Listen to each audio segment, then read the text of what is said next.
Well, good morning and welcome to hsa-bc's webinar, Dispute Resolution. I'm your host, Sarah Kift. And so when you're chatting to me in the question section, that's me who you'll be talking to. I've worked in the frontline nonprofit sector for over 15 years, including in Vancouver's Downtown East Side at Carnegie Community Centre. And I develop and host webinars for hsa-bc as well as instruct mental health first aid and produce podcasts for mental health organizations here in Vancouver. All right, so I get to introduce Susanna to you today. If you saw the screen at the very beginning, it said that it had a double Sarah Kift there, but actually Susanna is your instructor today. She's a really amazing lawyer and she's been working with Pivot for a long time. She started as a legal advocate with TRAC, and she's been there since 2016. And Susanna is a practicing lawyer, and she graduated from the University of Victoria with a Bachelor of Law in 2012, and she articled with CLAS, the Community Legal Assistance Society. Before TRAC, she did similar work advocating and representing tenants for the Kamloops and District Elizabeth Fry Society. And Susanna has a new role in concert with a new program at TRAC, so I'm going to let her just talk a little bit about that, and then we'll get going. Welcome, Susanna. It's great to have you here today. Oh, thank you very much. Yeah, so TRAC has a new program, and I'm running that new program. It's called the Housing Law Clinic, and what that clinic focuses on is mostly judicial reviews of dispute resolution decisions. So if the residential tenancy branch makes a terrible decision, it's patently unreasonable, then we can assist tenants try to overturn that decision in Supreme Court. Right now, of course, Supreme Court is basically shut down, so that program is a little bit on hold, but we can still sort of draft documents and get things ready to go for when things reopen. My old program is now being run by my colleague Michelle, who is also a very good advocate and has been doing this for a long time, and that program assists tenants with dispute resolution proceedings at the residential tenancy branch. This workshop's called Dispute Resolution 101. It's essentially, it was written to be geared towards other advocates, so people who are helping other people with dispute resolution, but mostly it's pretty easily translatable to people who are representing themselves as well. So first off, what is dispute resolution? So it's a legal proceeding that's conducted by the residential tenancy branch, and it's intended to resolve landlord and tenant disputes. So it can only resolve disputes between a landlord and tenant. It cannot get involved to resolve disputes between two tenants, for example. It's kind of like court, but it's a lot less formal. It's almost always conducted over the phone. What happens is you get a decision maker who is called an arbitrator, and they make a legally binding decision after hearing the evidence from all the parties and witnesses. And principles of natural justice apply. So principles of natural justice are principles such as each party has a right to adequate notice of the proceeding against them. Each party has the right to the disclosure of evidence from the other party. So if you, for example, want to include evidence in a dispute resolution, you have to provide that to the opposing party as well. Each party has the right to have an opportunity to present their case and to respond to the case against them. They have the right to an unbiased decision maker, and they have a right to adequate reasons. And that one is a little bit misleading. Essentially, it's just you have the right to be able to at least discern the basis of the decision from the decision that you get. So those are sort of the rights of natural justice. The dispute resolution process is governed by the rules of procedure, which are found on the Residential Tenancy Branch website, along with the Residential Tenancy Act and the Residential Tenancy Regulation, which are the two pieces of legislation and regulation that govern most residential tenancies in British Columbia. And just a quick note, dispute resolution is going ahead at this time, hey? Dispute resolution is going ahead at this time. So most of the hearings that are going on right now were scheduled before the emergency period started. That said, anyone can still apply for dispute resolution and have a hearing scheduled now. The only real difference right now is that there aren't eviction notices being issued. So there aren't really people applying right now to cancel eviction notices, but everything else is still going ahead. So yeah, like I said, the decision maker is called an arbitrator, and the arbitrators are not bound by previous RTB decisions. So what that means is, essentially, you can have the same fact pattern as another tenant. You can have essentially the same case, and an arbitrator can come up with a completely opposite decision. And as long as that decision isn't patently unreasonable, it can still stand. So an arbitrator does not necessarily have to follow prior decisions by the residential tenancy branch, but they are bound by relevant court decisions from Supreme Court and above. So if there are judicial review decisions specifically that relate to similar facts as the case that you have, then you can sort of submit those, and an arbitrator is bound to follow that precedent to the extent that it's applicable. The standard of proof is balance of probabilities. So that's sort of as opposed to the standard of proof in a criminal proceeding, which is beyond a reasonable doubt. At dispute resolution and in most civil proceedings, the standard of proof is balance of probabilities, which essentially just means more likely than not. And the onus is usually on the applicant to prove their case. So that means that if you apply, let's say, for a monetary order against a landlord, and you go to the hearing, it's up to you to prove your case. The landlord doesn't have to prove that they don't owe you money. You have to prove that they do. And so all things being equal, if two parties show up to the hearing and neither party presents any evidence, that means the applicant generally has to lose because it's their burden of proof. So this is a little bit about the flow of how a case moves sort of through our office or another advocacy office. So the first thing we do when we see a case, and this can apply to a person who's considering whether they want to apply on their own, on own behalf for a dispute resolution. First, you have to decide whether it's the right thing to do in the first place. So we call this assessing the case. The first question we often ask is, what does the client, or what do you actually want to achieve? And is that goal actually realistic, and is it likely to succeed at dispute resolution? And the second question is, even if it is realistic and might succeed at dispute resolution, are there better ways to achieve that goal? For example, have you attempted to resolve the problem with the opposing party just through negotiation? And then we also ask ourselves whether we understand all of the options and all of the possible outcomes and or consequences. One thing that people often don't think about, for example, when they're thinking about going to dispute resolution or another formal legal proceeding with somebody, is how that might affect an ongoing relationship. So for example, if you are still living in the unit with the landlord who you're thinking about suing, it's legitimate to think about how that action might affect the ongoing relationship. And if you're worried about that, it's completely reasonable to consider not going through with dispute resolution or leaving it for a later date. For example, monetary orders can be applied for at any point up to 2 years after the end of the tenancy. So certain things you might decide to put off for some valid reasons. So if you are helping somebody else, one thing you have to think about is whether you actually have the capacity to do that. And that's the next slide. So I think whether you are a professional advocate or not, if you agree to help somebody else with a dispute resolution, I think that you probably have an obligation to at least be capable of doing a reasonable job. So that's something you have to think about.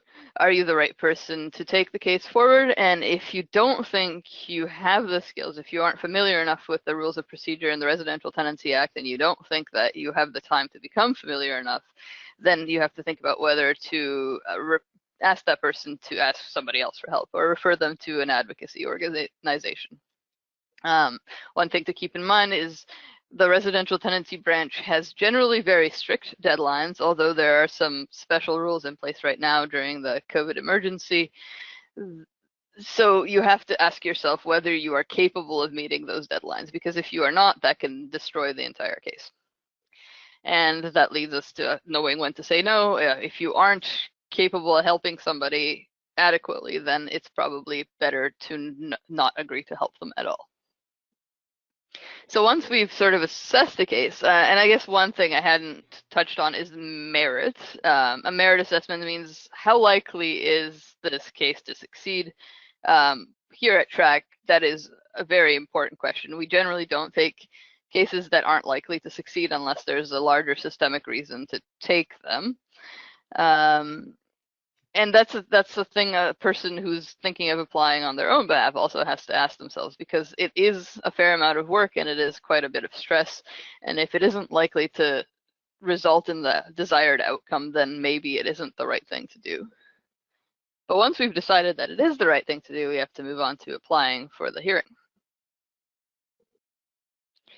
Okay, so application deadline. So there's a general Residential Tenancy Act limitation, which is 2 years from the end of the tenancy, and that applies to most kinds of dispute resolution proceedings.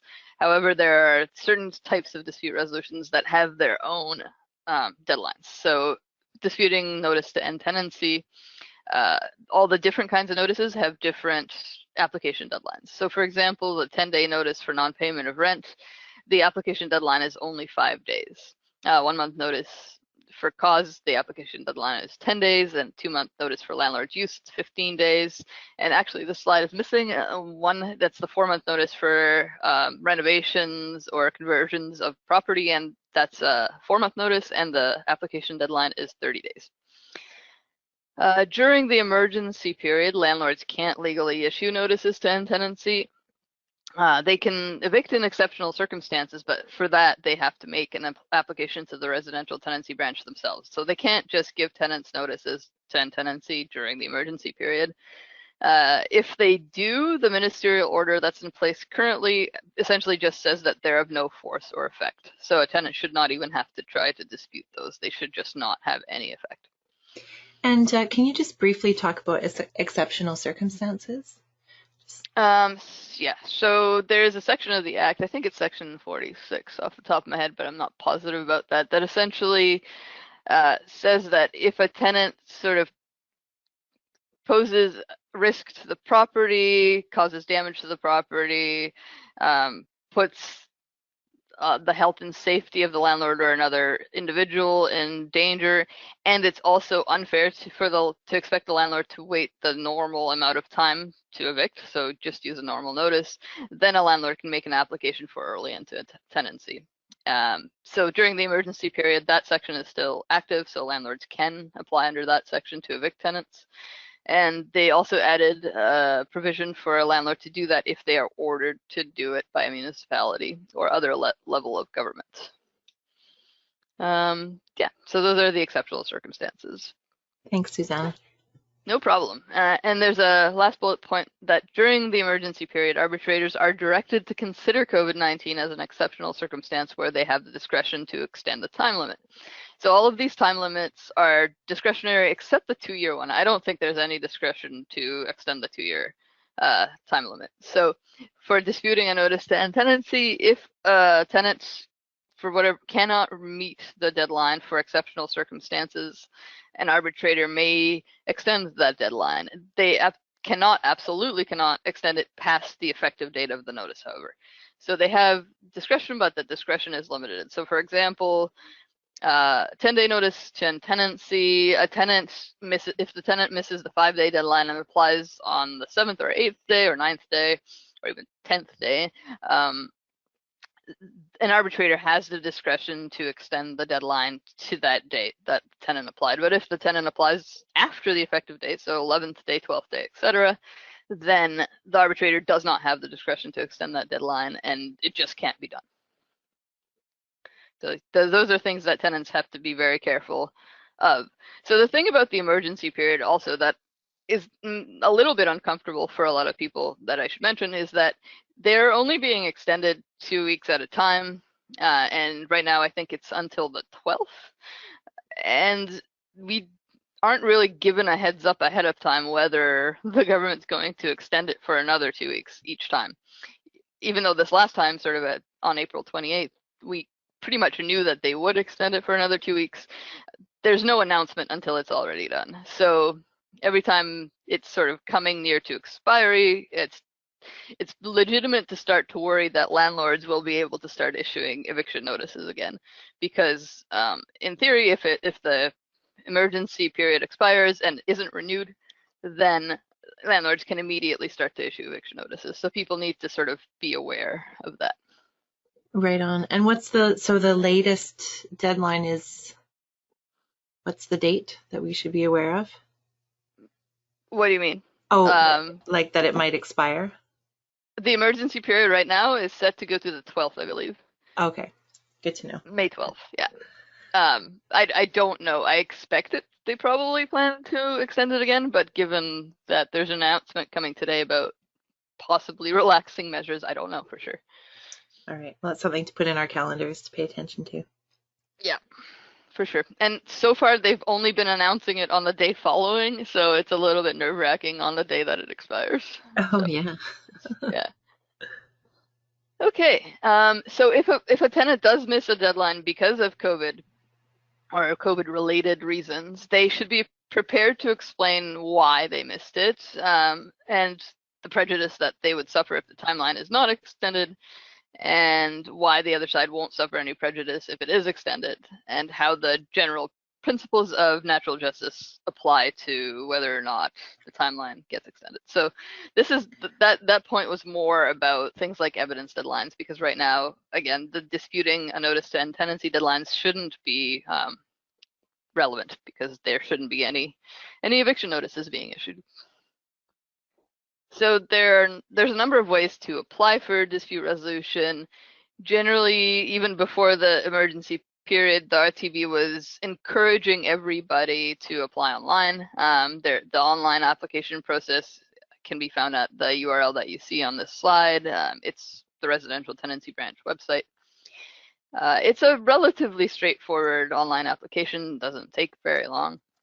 But you can also apply in person at the Residential Tenancy Branch or a Service BC Center. They're obviously discouraging people from doing that right now, but if you absolutely have to do it that way, then you should still be able to do it that way.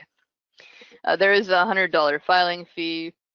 Low-income applicants can apply to waive the filing fee. So low-income, for the RTB, this is tied to the low-income cutoff, which is different depending on where you live in BC. So you'd have to, I think, look that up on StatsCan to figure out where the low-income cutoff is for your area.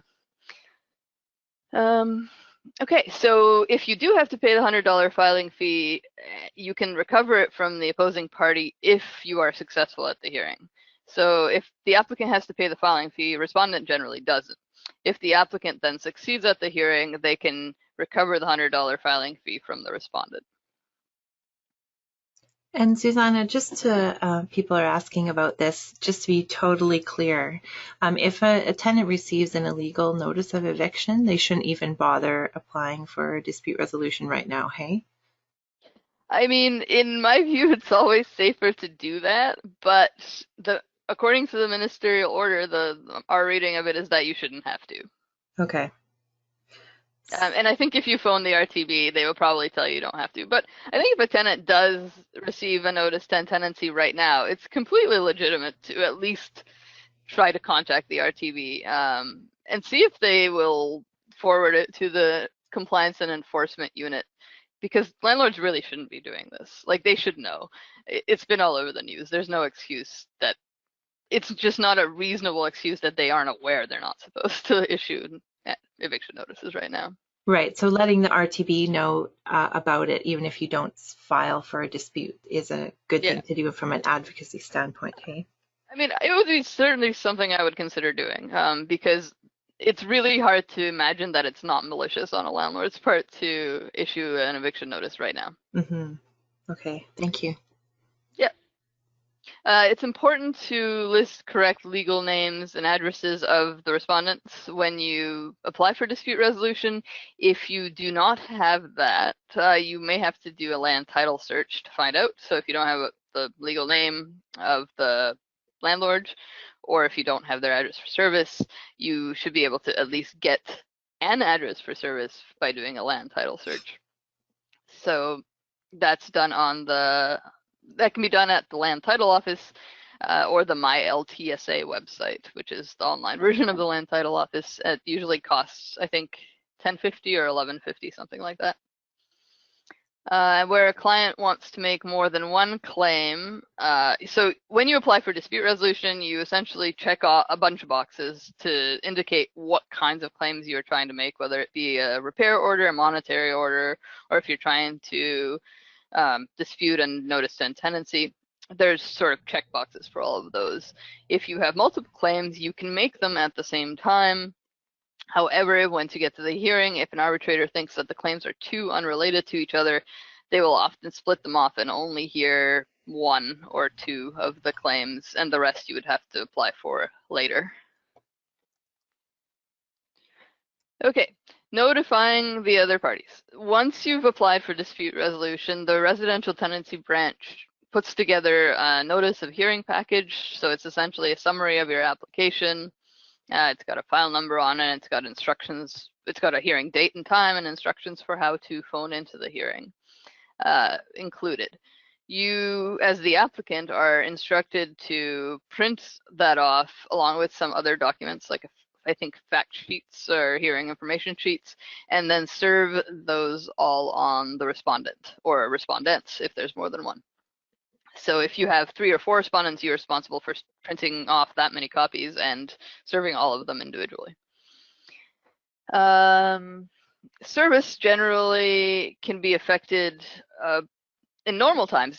Service of these documents can only be affected in person or via registered mail, but during the emergency period, email service is acceptable, but in-person service is not.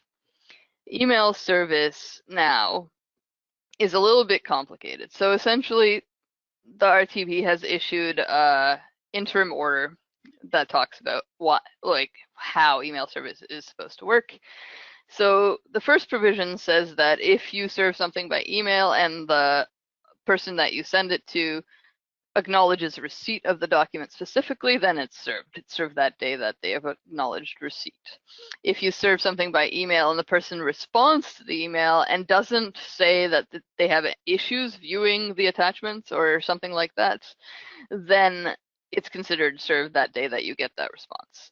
If you serve something by email and you don't get a response, then an arbitrator you'd essentially have to prove to an arbitrator that the email address is one at which you have communicated with that person successfully, sort of habitually in the past. And if the arbitrator is satisfied of that, then it will be considered served 3 days after it was emailed.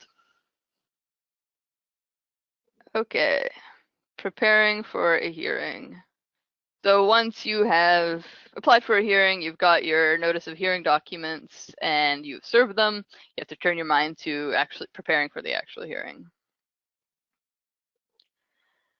And part of preparation for a hearing is usually putting together an evidence package. So most of the time you're going to want to support any testimony that you're going to give with some kind of documentary evidence. So pictures, letters, audio recordings, video recordings, that kind of thing can all be sort of submitted into evidence. But there are deadlines for that. So as the applicant, you have to have all of your evidence submitted and served at least 14 days before the hearing. So that means it must be received by both the RTB and by the respondents at least 14 days before the hearing. Respondents.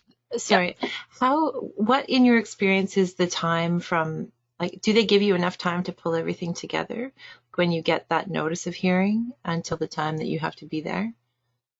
I mean, the timeline depends on the type of hearing, so it's hard to say and how much time an individual person needs may differ. So I would suggest if you are applying for something like a monetary order or a repair order, something that doesn't have a deadline to apply, then it would be worthwhile to make sure you have your evidence together before you even apply. That way you're not sort of running up against that deadline. That said, generally speaking, most hearings don't go ahead faster than I don't know, 6 or 8 weeks after you've applied, and sometimes, especially for monetary hearings, it's longer than that. Okay, great. So, yeah. Thank you. Yeah, no problem. Yeah. So respondent one will get the applicant's evidence at least 14 days before the hearing. Then they have up until 7 days before the hearing to have their evidence served. So again, it has to be received by the RTB and the applicant at least 7 days before the hearing. If a respondent, so if say you make an application for dispute resolution against your landlord, but your landlord thinks that they actually have a claim against you, they have the right to cross-apply, and they can do that at any point up until at least 7 days before the hearing, but they'd have to sort of have that cross-application served on you 7 days before the hearing, which actually is quite tight, so it's not a lot of time to respond to their cross-application. When you are calculating the number of days, you cannot include the day the evidence is received or the hearing date. And again, a note that during the emergency period, arbitrators are directed to consider COVID-19 as an exceptional circumstance where they have the discretion to extend the deadline, time limit. So in the case of evidence deadlines, they do have the discretion to extend them. If evidence is served late, they have the option to simply accept the evidence and proceed with the hearing. They have the discretion to not accept the evidence as well, or they have the discretion to decide to adjourn the hearing and give the other side longer to be able to respond to the late evidence. A couple of other deadlines. So once you've made an application, you have the opportunity to change it, and that's called an amendment. But any amendments have to be received by the residential tenancy branch and the respondent at least 14 days before the date of the hearing. And request to adjourn the hearing. So if you can get the respondent to agree to an adjournment, then that written request has to be received by the RTB at least 3 days before the hearing. And there has to be at least some evidence that both parties agree in order for you to get an adjournment sort of ahead of time in this way. But if the other party does not agree, you can still request an adjournment at the hearing. So you would have to show up to the hearing or have a representative show up at the hearing and make the adjournment request and sort of state the reasons for why the adjournment is needed. Again, arbitrators are now directed to consider COVID-19 as a potential reason to adjourn a hearing. So for example, if you couldn't get evidence together because you couldn't attend certain places to get evidence that you needed, and you can tell an arbitrator that, and then an arbitrator might consider adjourning for that reason. That said, if you haven't made an application yet and you think that you're going to have trouble getting evidence because of COVID-19, you might consider simply not applying until after, if you have that option, if the deadline isn't sort of looming. Serving evidence. So evidence can be served in sort of more ways than notice of hearing. There's more acceptable methods. Once again, in-person service is not an acceptable method during the emergency period, but email service is. So other ways that you can serve evidence is by leaving the evidence in a mailbox, sort of where you know that the person lives or works, or faxing it, or sending it regular or registered mail. And once you have served it, the Residential Tenancy Act provides for deemed receipt. So essentially, that means that depending on the method of service, an arbitrator will deem the evidence served, regardless of whether or not the other side acknowledges receipt. And there's sort of certain timelines on that. So if you serve something in person, obviously it's received the same day. You don't really need a deemed receipt provision for that. If you leave something in a mailbox or post it on a door or fax it, it's deemed received 3 days later.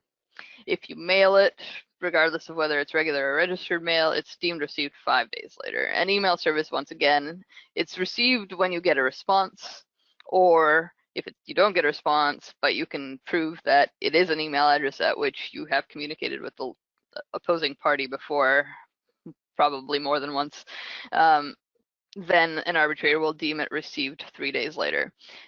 Deemed receipt, though, is rebuttable. So if the other party can convince an arbitrator that they didn't receive it, then an arbitrator may find that it wasn't served, in which case it would be on you probably to ask for an adjournment so it could be served again. which would probably actually be the right remedy in that circumstance.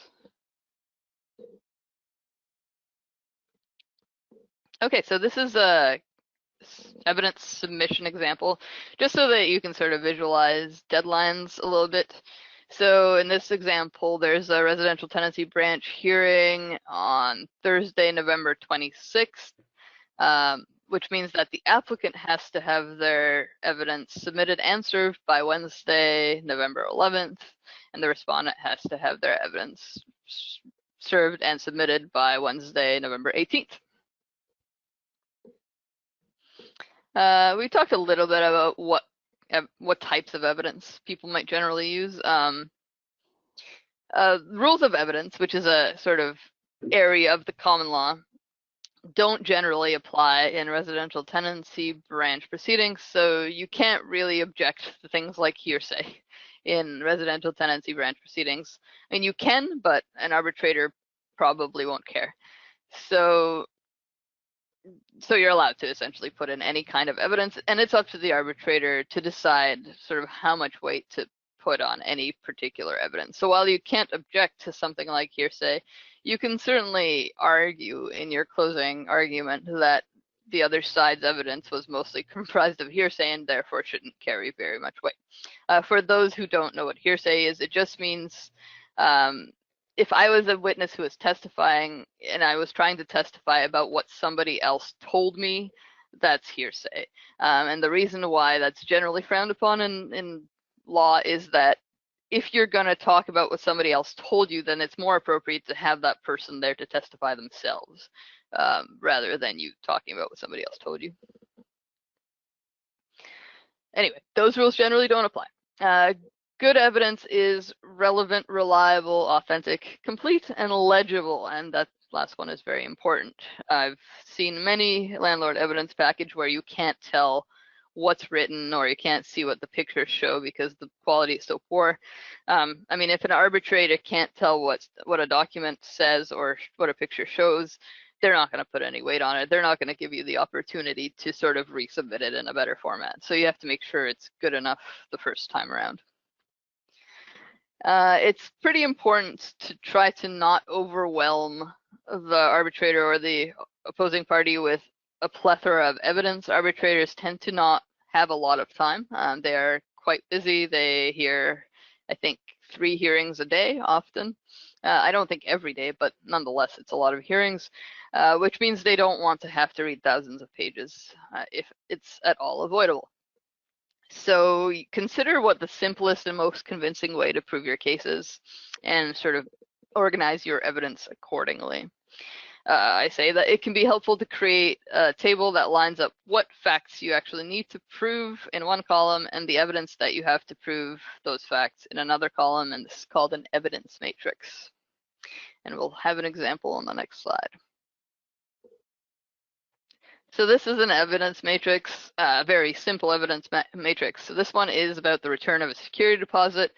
And for the return of a security deposit, there's only really 3 facts that need to be proven. You have to prove that the tenant paid a security deposit. You have to prove that the tenant gave the landlord a forwarding address in writing.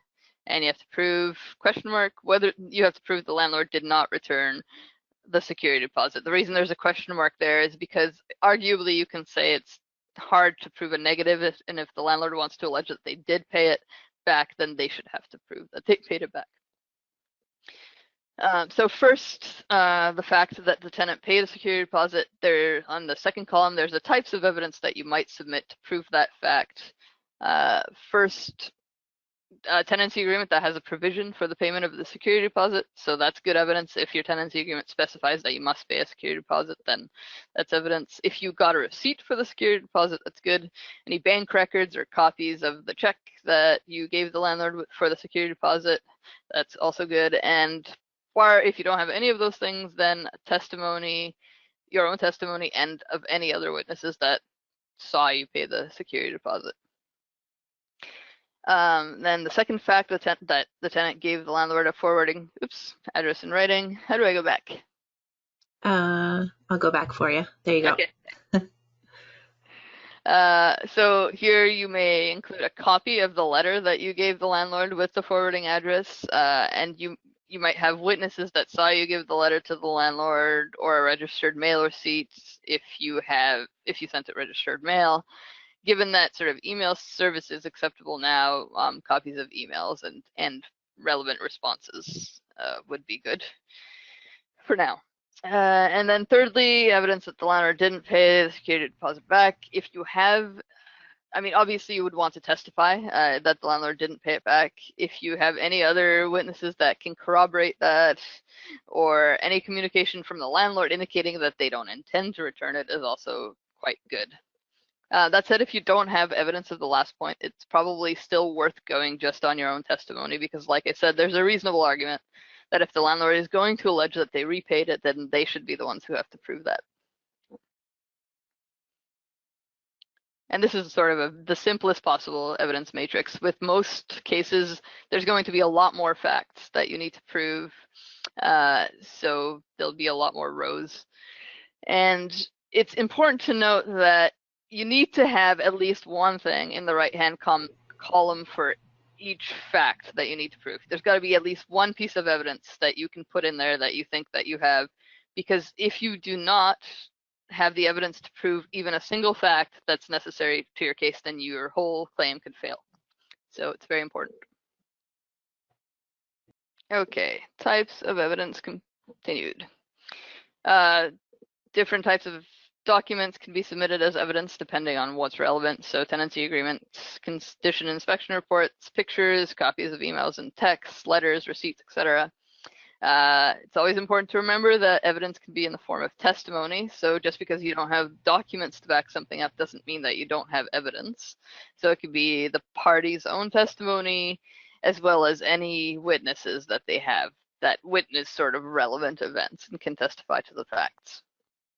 Generally speaking, if there's a witness that you have that you want to provide evidence of a certain fact, it's better to have them show up at the hearing in person, by which I mean phone into the hearing, rather than writing a letter, because it's generally seen as better evidence if a person is present at a hearing to be cross-examined than if they just write a letter, because then they can't be cross-examined, so their evidence can't really be tested by the other side.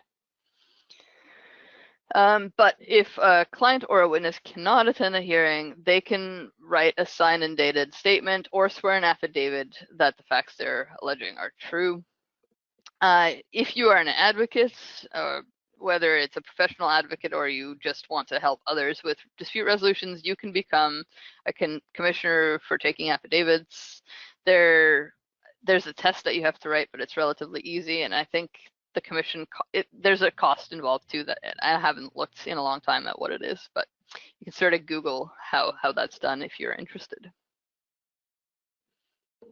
Okay, digital evidence. So nowadays, most evidence is digital, and I say that because the residential tenancy branch has moved everything to online service, essentially. So they expect everybody will be uploading documents rather than dropping off physical copies. That said, you can still drop off physical copies at the residential tenancy branch or service BC office. However, what will happen with those is usually somebody at the branch will just scan them and the arbitrator will get them in a digital format anyway. So you might consider doing it yourself if you have the capability, because then at least you have control over the quality of the scan and things like file naming, things like that might be important. So you have to be mindful that your evidence quality is good, like I said. If you are submitting videos or audio files, it has to be good enough quality that an arbitrator can tell what's happening in the video or in the audio file.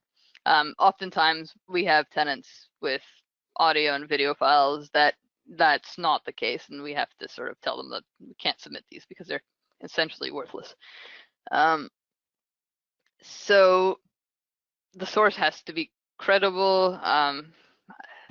With audio and video, I think that's sort of less important, but yeah. Can you just describe what you mean by credible, like in terms of a source? Well, yeah, I know sure. it's tricky. It is a little bit tricky. I mean, in terms of audio and video, I don't know how why it would be not credible. But if you have, for example, a letter from a witness, it's considered to be less credible if the witness is a family member or a spouse, just because they're much more likely to lie for you than somebody who doesn't have that kind of relationship to you. So that kind of thing. Right. So it's where the recording is coming from, not necessarily the recording itself. Yeah, so in the case of recording, again, like unless the other side raises something to at least cast doubt on the credibility, I don't think it matters what the source is. But in terms of things like witness statements, then it matters who the source is. Mm-hmm. Oh, thanks for clarifying that. Yeah, no problem.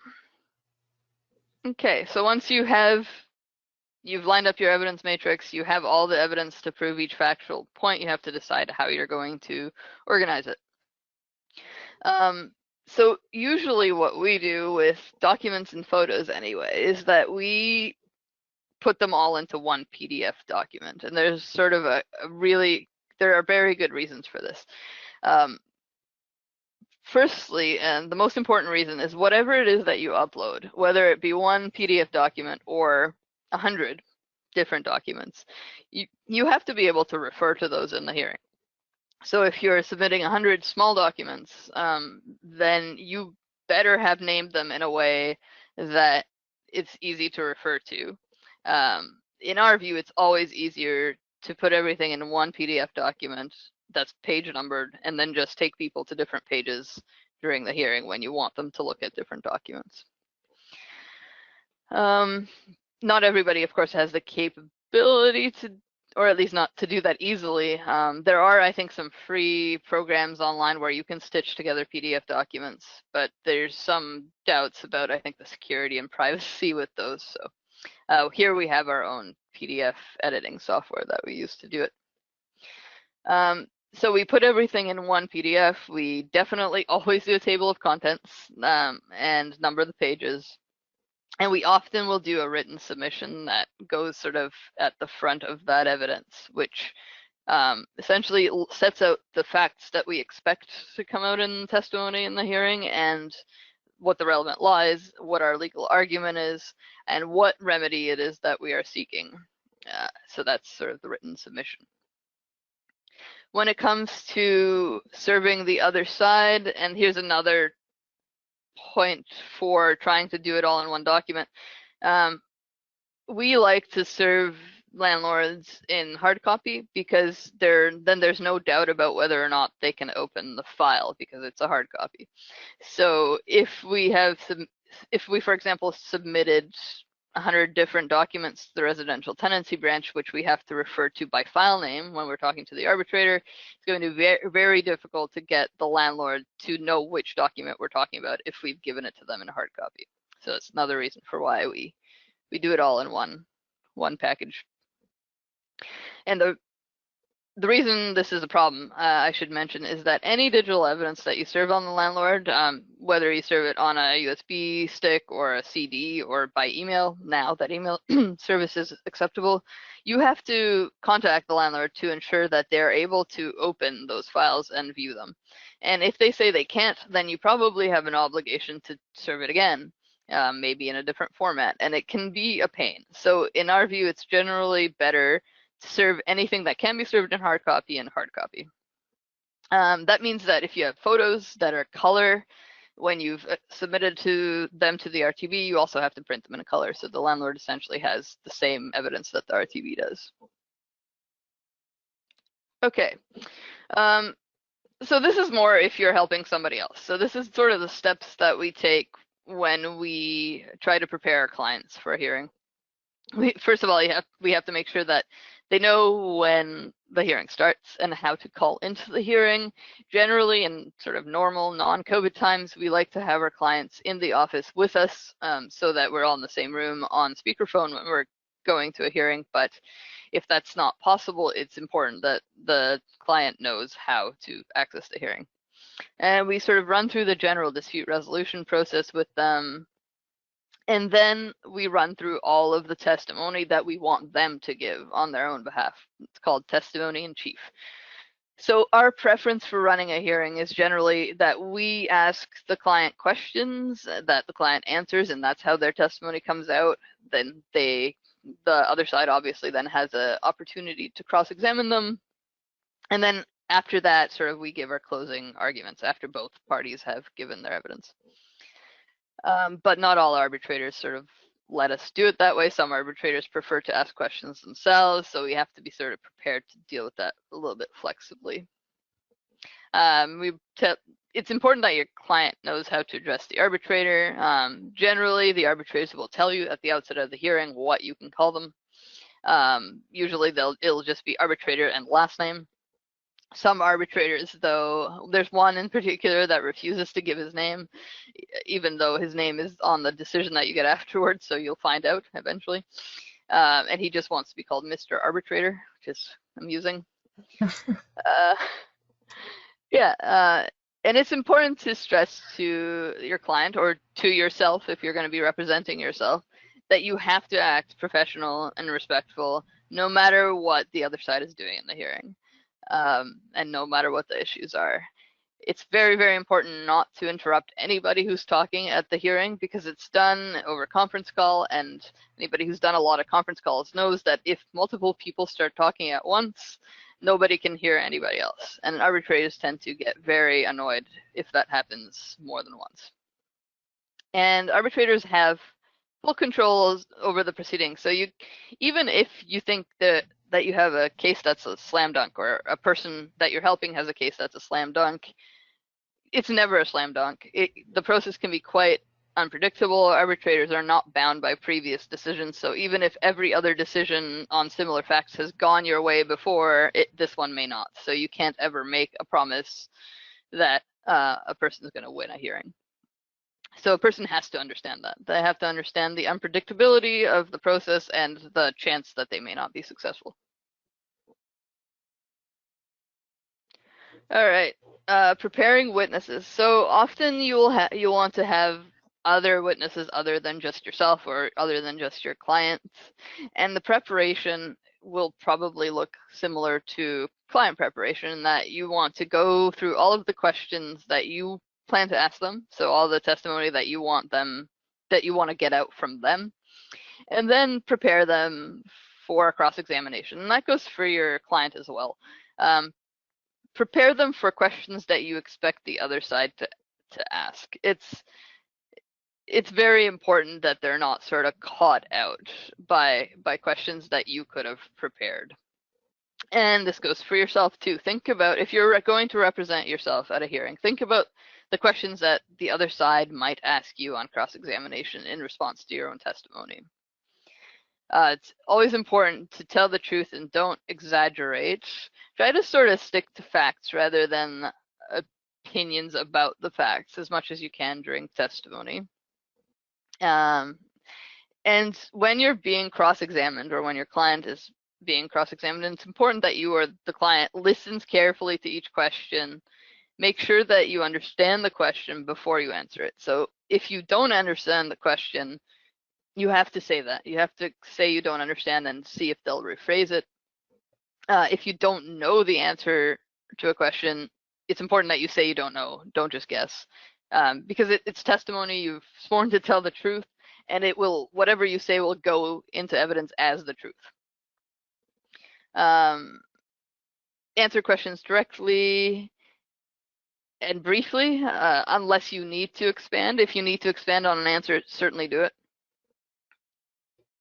Stay on topic, and obviously don't engage in personal attacks. One thing to keep in mind for witnesses is that witnesses who aren't parties are most often excluded from most of the hearings. So the process we generally use is we have everybody come into our office or phone in right at the beginning of the hearing. So that includes the party that we're representing and any of their witnesses. Then we introduce everybody to the arbitrator, or they introduce themselves. And then we tell the arbitrator who the witnesses are who are not parties. And the arbitrator most of the time will then exclude those witnesses. So they will tell them to either leave the room if they're in the same room as us, or to hang up, and they will be reconnected to the call later when it's their turn to give testimony. So witnesses are generally not allowed to hear the testimony of the parties before they themselves give their evidence. And that's obviously so that their testimony isn't tainted by what they hear. So this is self-preparation as an advocate. Also works, I guess, if you're representing yourself, although you probably aren't going to be asking yourself direct examination questions and answering them, but you may want to write sort of point form notes about outlining the testimony that you want to give. Also, it's important to keep in mind, like I said before, that you need to be flexible about the way that that testimony will come out. So if you're an applicant and you're representing yourself, you may want to be able to just tell your story. And many arbitrators will let you just tell your story, sort of, as long as you don't start to go too far off what they think the topic is. However, there are some arbitrators who will absolutely not let you do that, and who will only want you to answer their direct questions. And that's a little bit trickier, especially if they've asked their questions and you still think that there's evidence that needs to come out that they haven't got at through your questions. In those circumstances, we suggest that you speak up and you tell the arbitrator that there is still evidence that you haven't been able to testify to, and that they have to let you testify to it. Now, if you get into it and they say that they don't think it's relevant, it's up to you to decide how far you want to push it. If you do think it's relevant and they just don't understand why yet, then you can try to explain that. But think really hard about whether they're correct in their assessment that the evidence isn't relevant. Because if it isn't, then you probably don't want to give it. Write down any cross-examination questions that you think you'll ask the landlord and any of their witnesses. So it's useful to sort of have an idea of this ahead of time. Generally, though, you won't know what cross-examination questions you want to ask them until you hear their testimony. So you want to keep a sort of a blank piece of paper next to you when the landlord is testifying, where you can quickly jot down cross-examination questions as they come up in their testimony. So you'll often hear things in testimony that make you think of questions that you want to ask them, because it sounds like maybe they've contradicted themselves or something like that. And you want to just write those down quickly as you hear them testify so that you can ask them once their testimony is finished. And then write out any closing arguments that you want to make loosely, because the reason we say loosely is that the contents of your closing arguments will almost certainly change, because testimony that comes out at the hearing often isn't testimony that you expect, especially from the other side. So be prepared to alter your closing arguments to reflect the evidence that actually came out in the hearing, rather than the evidence that you expected to come out at the hearing before the hearing happened. Think about procedural requests. Generally, it's helpful to do this before the hearing if you can. So do you think you're going to need an adjournment? Do you need to ask the arbitrator to accept late evidence? Or do you want to object to the opposing party's late evidence? Is your client, or do you need a translator or special accommodation due to disability? So these, especially that last one, should generally be done well in advance of the hearing. And it's possible, if you need accommodation, it's extremely rare but possible, that you might get an in-person hearing, but you have to do it well in advance. In terms of translators, RTB generally doesn't provide them. I think if you have an in-person hearing and you need an ASL interpreter, there's probably opportunity for them to provide that. But generally, general interpretation, language interpretation, they don't provide. So parties are expected to sort of bring somebody to help translate. It can be a family member or a friend, which of course leads to its own problems, but that is how the process generally runs. If you do think of procedural requests that you want to make ahead of time, then try to figure out how to make them, because different procedural requests probably require a different process to make. So if you want to get an adjournment, like I said before, the process is to get the other side's consent and then send that request in at least 3 days before the hearing. When it comes to accepting late documents, though, the process is just to make that argument at the hearing, so you don't need to make that kind of request ahead of time. If you're bringing your own translator, you don't have to do anything. You don't have to inform the arbitrator ahead of time that you're doing that. You just bring them. There are other kinds of procedural requests. For example, if you want to compel the other side to produce a document, then the process is generally to write to the RTB and make that formal request, but there isn't a form for it. So you essentially just have to write a letter, and that says that you want the other side to provide you with documents. You have to tell the RTB why you think that they have those documents and why those documents are relevant. And then an arbitrator can make an order ahead of time for the other party to disclose the documents to you, though more often than not, they will not actually make a ruling on that until the day of the hearing, so it's not clear how useful that is.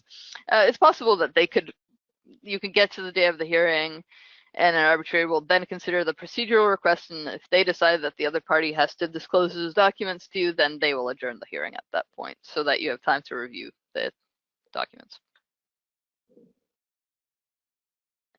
All right, during the hearing. So you've prepared for your hearing. It is now the day of the hearing, and you're going to call in. So it's useful to know what the structure of a typical hearing is. Although it's hard to say what a typical hearing actually is, given that different arbitrators like to do things differently. But here's the typical hearing that we like to see and sometimes do actually see. First, what should happen is introductions. So everyone should get a chance to introduce themselves, what they're doing there, like who they are and what they're doing there. So the parties, that's usually obvious. The parties are there because they're the parties. But any witnesses or agents or advocates or translators all should introduce themselves and tell the arbitrator and everybody why they're there. Then after the introductions, usually you'll swear in at that point. So the parties are asked to swear to tell the truth and nothing but the truth. Although not all arbitrators do this and they're not required to swear you in. So you might not actually be sworn in. Regardless of whether or not you're sworn in, you have an obligation to tell the truth. So, and then procedural issues should be dealt with right at that point. So that will involve things like requests for adjournments, requests to disclose documents, requests to accept late evidence or objections to late evidence, any issues with service of evidence, those are all procedural issues. Once all of those are dealt with, then usually the applicant presents their evidence first. So that means that if you're the applicant, you give your testimony first. Once you finish giving your testimony, whether you just tell your story or whether the arbitrator asks you questions and you answer them, once that's done, the respondent should have an opportunity to challenge that evidence through cross-examination. Once the respondent is finished challenging your evidence and any evidence of your witnesses, then they present their evidence in the form of direct testimony and testimony of any of their witnesses, and then you should have a chance to cross-examine them and their witnesses on their evidence. And once all of that is done, then the applicant should get to make their final argument. So this is essentially a closing statement in which you want to summarize, but not sort of rehash at length, summarize the evidence that came out and make your sort of legal argument. So explain to the arbitrator how you think the law should apply to the facts that came out in evidence. Then the respondent should get a chance to make a final argument. And once that's done, the arbitrator should close out the hearing. That said, that is the typical structure of the hearing. Like I said, the different arbitrators want to do things differently, and some people have experiences that differ wildly from that structure. So you have to be flexible and be prepared that things may not go the way you expect. So just some tips. notes. Right at the outset of the hearing, you want to have a pen and paper or a computer so that you can take notes. Have all of your evidence that you've submitted in front of you. It's really important because you're going to want to refer to evidence throughout the hearing. It's important to note that the rules of procedure require parties to be present to present their evidence. Any documents that they submitted have to be presented. So if you want an arbitrator to consider any single document that you've put into evidence, you have to tell them why that evidence is there, what it's supposed to represent, and how you want them to consider it. It's another reason why you may not want to put in thousands of pages, because you have to go through all of them. Anything that you don't explain to the arbitrator does not have to consider. If you are acting as an agent, oh, geez, sorry, that was my bad. Can you go back a couple? Yeah, for sure. Is that where you want to be? Right there, yeah. If you're acting as an agent or assistant to a party, then you need to explain to an arbitrator that that's what you are, that you're not a party yourself. And if they need guidance in what the role of an agent or an assistant or an advocate is, there's a policy guideline on the Residential Tenancy Branch website that you can point them to. The reason this is here in the slide is because years ago when I was doing this work, some arbitrators they didn't know what advocates were or what agents were and didn't want us in the hearings. So we would always have this policy guideline on hand that we could point them to so that they would understand that actually tenants have a right to have people with them and act in these roles. So there is a policy guideline that sets out what the roles are. Again, be prepared to ask for any procedural requests that you haven't already asked for at the beginning of the hearing, evidence issues, adjournments, that kind of thing. Write down everybody's names, and if the arbitrator doesn't deal with service at the start of the hearing, then it's probably prudent for you to bring it up as one of the parties. Arbitrators should do this. Arbitrators should definitely check with parties that they received the evidence, all of the documents, but some of them don't. If you have any doubt that you've received all of the landlord's documents, bring that up to the arbitrator. It's important because you don't want to end up in a situation where halfway through the hearing or at the end of the hearing, the landlord starts referring to documents in their evidence that you don't have. It's much better if you can deal with that at the outset of the hearing, and if it turns out that there's documents that you don't have, that you ask for an adjournment or something so that the landlord can serve those documents on you. You can also ask for them to be excluded from the hearing outright at that point. But if you didn't do that at the start, it's a lot harder to sort of ask for an adjournment once you've already gotten most of the way through the hearing.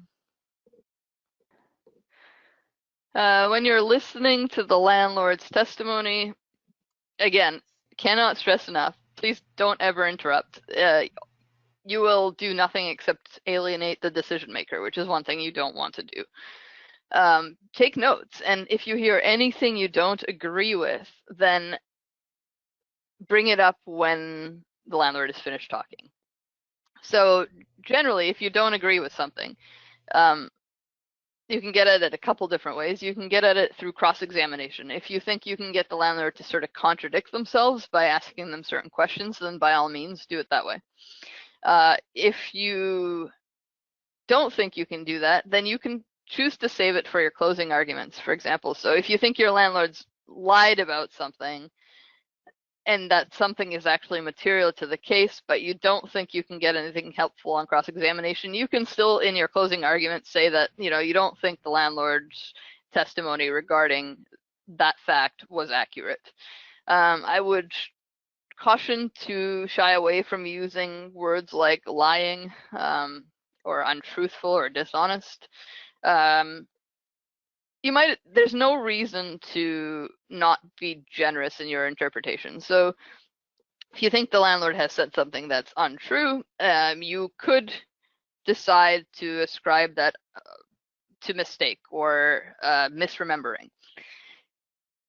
If you start talking about the landlord being dishonest, an arbitrator might see that as more combative and not as useful. So it's important to stick to the facts. Say, this fact that the landlord testified about was actually incorrect or inaccurate, and here's what actually happened, rather than using language that indicates that you think your landlord is a liar, essentially. When you are cross-examining, there's two main goals. So the first goal is to identify problems with the landlord's evidence. So if you've listened to the landlord give their testimony and you think that there are gaps or inconsistencies, things that the landlord is exaggerated or that aren't supported by the documents that they've submitted, you can ask cross-examination questions that try to illuminate those gaps or inconsistencies. And the second goal is attacking their credibility. Again, this is not to say that you want to ask a question of the landlord like, "You're lying, aren't you?" Because the answer isn't going to be yes. But you want to ask questions that show that the landlord isn't credible in the sense that their facts are inconsistent and it looks like their memory just isn't good enough. And if it looks like they can't remember what happened, then that makes their testimony less credible. Or if they just don't know about something. Another example is if a landlord is giving testimony that looks like they're purporting to have expertise in something, for example, plumbing. Suppose that the landlord is giving testimony that you think sort of requires the expertise of a plumber, and you know that the landlord doesn't have that expertise, then you can ask cross-examination questions that essentially elicit answers like, "No, I don't have any experience as a plumber," etc.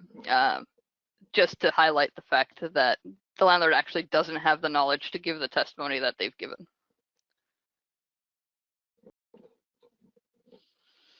Okay, your client or witness testimony. Okay, so this is, again, mostly if you're helping somebody else, but it also works if you're sort of organizing your own testimony. So again, think about what is the simplest way for me to prove the thing that I need to prove in the sort of fewest amount of words possible.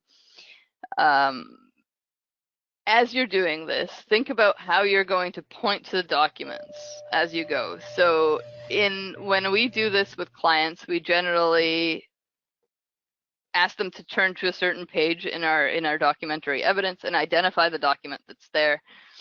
Sometimes we ask them to read sections of it out loud just to sort of highlight the important parts of documents. And these are all things that you can consider doing when you're representing yourself as well.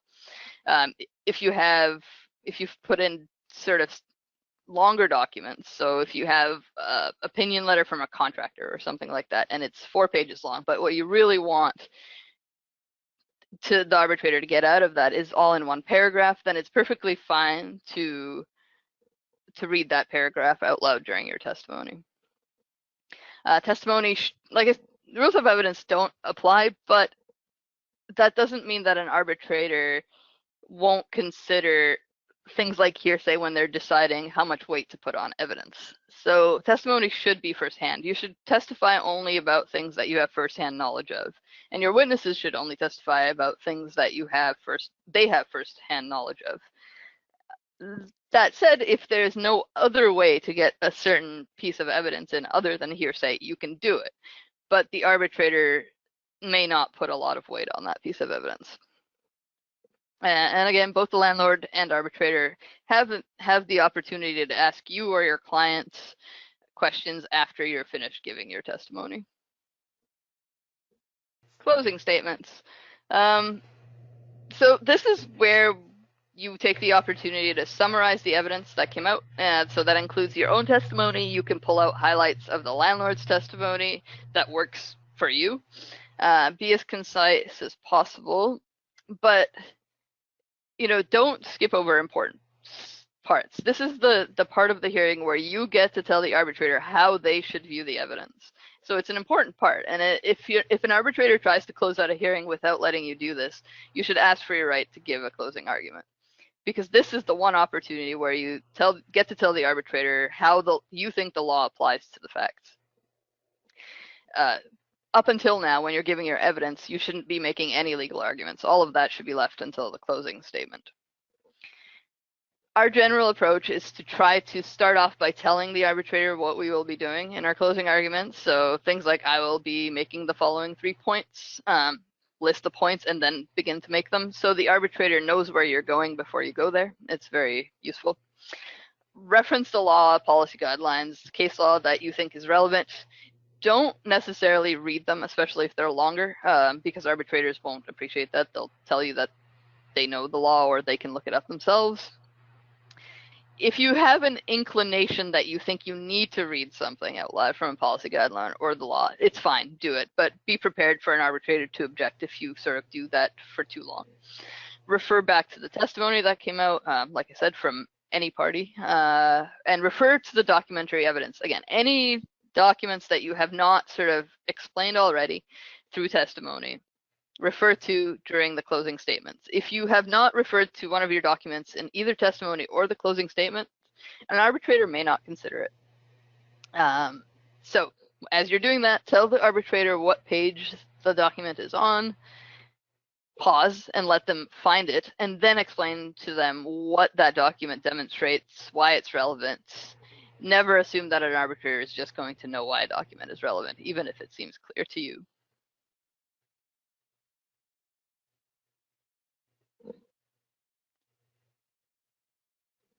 At the end of the hearing, thank the arbitrator for conducting the hearing. Generally speaking, you should get your decision within 30 days of the hearing date. Often it's much faster than that, but I have seen ones that have taken longer as well. Arbitrators' decisions are legally binding and enforceable. So, for example, if you were the respondent in a hearing and you have a monetary order against you, as soon as that monetary order is issued, it becomes enforceable and the landlord can start taking enforcement steps. All right, after the hearing. So let's say you've gone through the hearing, you did the best you could, but you still got a decision that you don't think is right, and you want to know whether there's something you can do to overturn it. So there's a couple different things. There's the RTB review consideration option, which is very limited in terms of when you can do it. So there's only 3 grounds on which you can have something reviewed at the RTB. The first is if you weren't able to attend the hearing due to circumstances beyond your control. The second is if you have new and relevant evidence that was not available at the time of the original hearing. So it's important to note that the evidence has to be evidence that wasn't available at the time of the original hearing, not just evidence that you didn't have, but evidence that you essentially could not have had at the time of the original hearing. And third, you can apply for a review if you have evidence that the decision was obtained by fraud. So if your landlord lied through their teeth and you can prove it, then that would be a ground for review, but you must have evidence. And there's some timelines for review. Again, these are now subject to the emergency rules. So you only have 2 days to apply for review consideration if the subject of the original hearing was a notice to end tenancy for non-payment, early end to tenancy, an order of possession, or the landlord withholding consent to sublet or assign a unit. 5 days for notice to end tenancy for any other reason other than non-payment, repairs or maintenance, or terminating or restricting services or facilities, and 15 days for any other matter. Again, during the emergency period, arbitrators have to consider COVID-19 as an exceptional circumstance when they're deciding whether or not to extend a time limit. And then next, the only other way to overturn a residential tenancy branch hearing is judicial review. So if you think that you or your client was denied natural justice, so one of those procedural fairness, natural justice rights that we talked about at the beginning, like the right to be notified of a proceeding or the right to respond to the case against you, that kind of thing. If you think that one of those rights was denied, or if the decision was patently unreasonable for another reason, then you can seek judicial review through Supreme Court. Now, the residential tenancy branch is considered to be an expert tribunal, so the test for actually having one of their decisions overturned is very, very high. That's why we say patently unreasonable. The decision needs to be more unreasonable than just regular unreasonable in order for a Supreme Court judge to overturn it. If you do this, and if the judge agrees with you that the decision was patently unreasonable, generally all that happens is that the decision gets sent back to the residential tenancy branch for a rehearing. So the judge won't sort of substitute their own decision for the branch's decision. They will just tell the branch to decide it again. So it's possible that even after all of this, you go back to the RTB and they will decide the exact same way, but with better reasons the second time around. Okay, and that's it for the presentation portion of this. So there's different places that you can go to find out more information. So rules of procedure are on the residential tenancy branch website, and then there's our website at tenants.bc.ca and at the dispute resolution tab. And those questions, if there are any. Thank you, Susanna. That was very thorough, and I can tell in your presentation that a lot of times you might be talking about a policy, but you're thinking about a situation that you've been in, especially during a dispute resolution process. Because you've done a lot of these, haven't you? Oh, yes. I've done a fair number of these over the years. Yeah. And would you say, I'm just going to pick your brain a bit while we're waiting for questions to come in here. What's a couple of key factors in terms of a success rate? I mean, obviously you've kind of gone into that in detail, but is it usually better to have somebody there as an advocate when you're doing dispute resolution?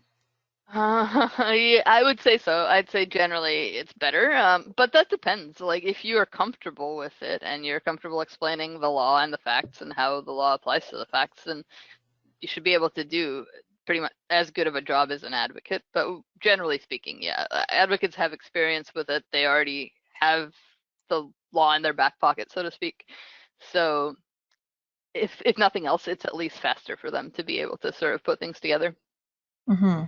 And then the other question that often comes up is, especially in the line of work that we're doing, people, because of trauma or other barriers, find it difficult to engage in dispute resolution, or they might be relying on you to be their voice because they might have some barriers.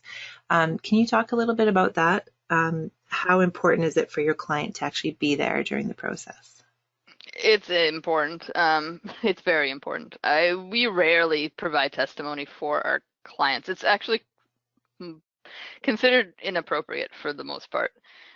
You can't give sworn testimony about facts that you were not present for. It's not something you can do. So you can. It's pretty vital for the parties to be present, especially if your client is the applicant. Yeah, that makes sense. Yeah, it's their burden of proof in general, so they really should be there to provide their testimony. And is there, do arbitrators, I mean, obviously it sounds like they're all very specific in their approach, but say somebody needed another support person there as well as you or a case manager or advocate, how open to that are arbitrators? Generally pretty open. They may not like it if there's too many people, but if you have an advocate and one support person, it's not too many. Yeah, they are open. Oh, that's good.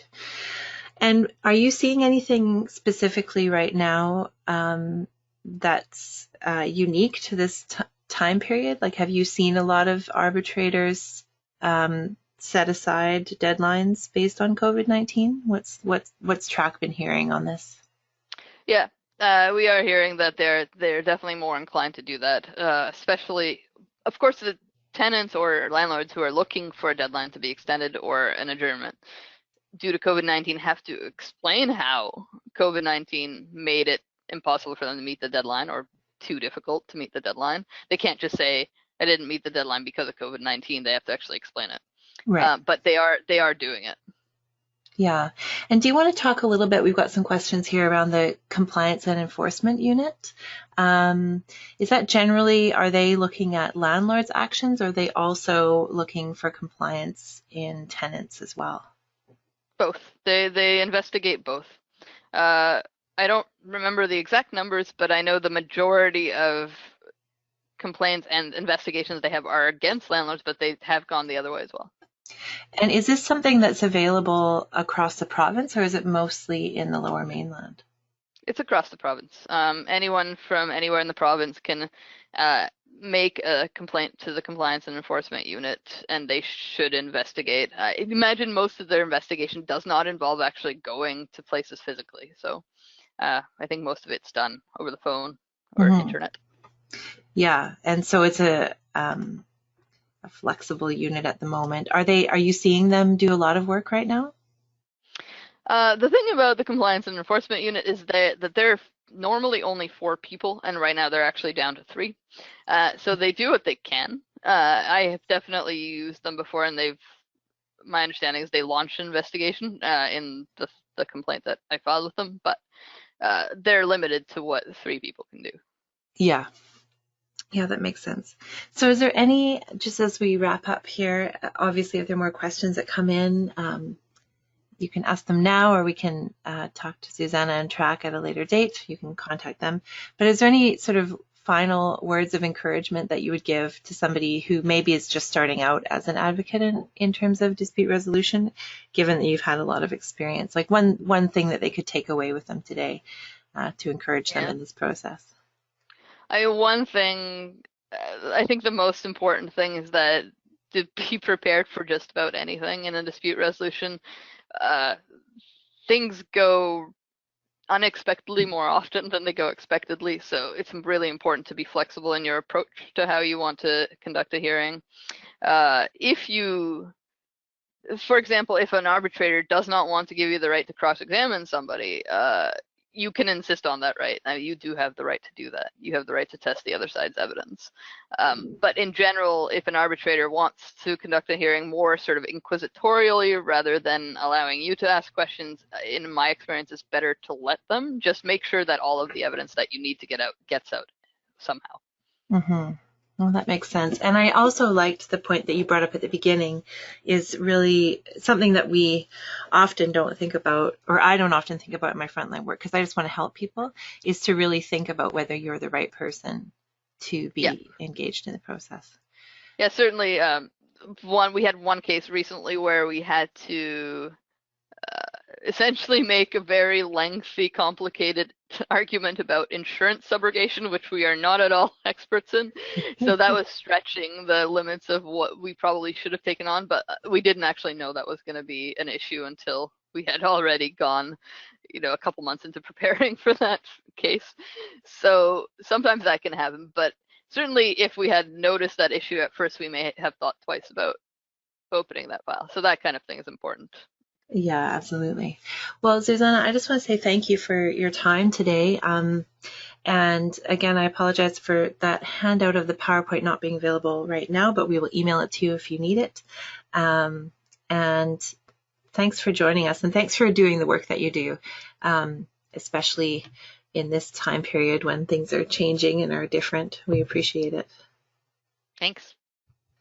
So you can get in touch with Track in lots of different ways. Facebook, they're really good at answering questions on Facebook as well as through Twitter.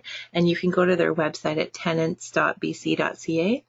And they've got a lot of great resources for you there. And all of our resources, handouts, webinar recordings, podcast versions, we're starting to do audio recordings of all of our webinars, so you can listen to them in the car or when you're doing your dishes or whatever.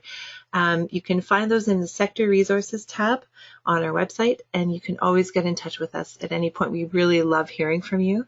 And I just want to say thank you again to Susanna and Track. We've been working together for quite a long time now, and I always appreciate the work and the advocacy that is going on over there, as well as the wealth of information that's available on their website. And thank you for everybody who's doing the work you're doing right now and have always been doing. Thank you for showing up. Stay safe, stay calm, and we'll see you soon. Take care.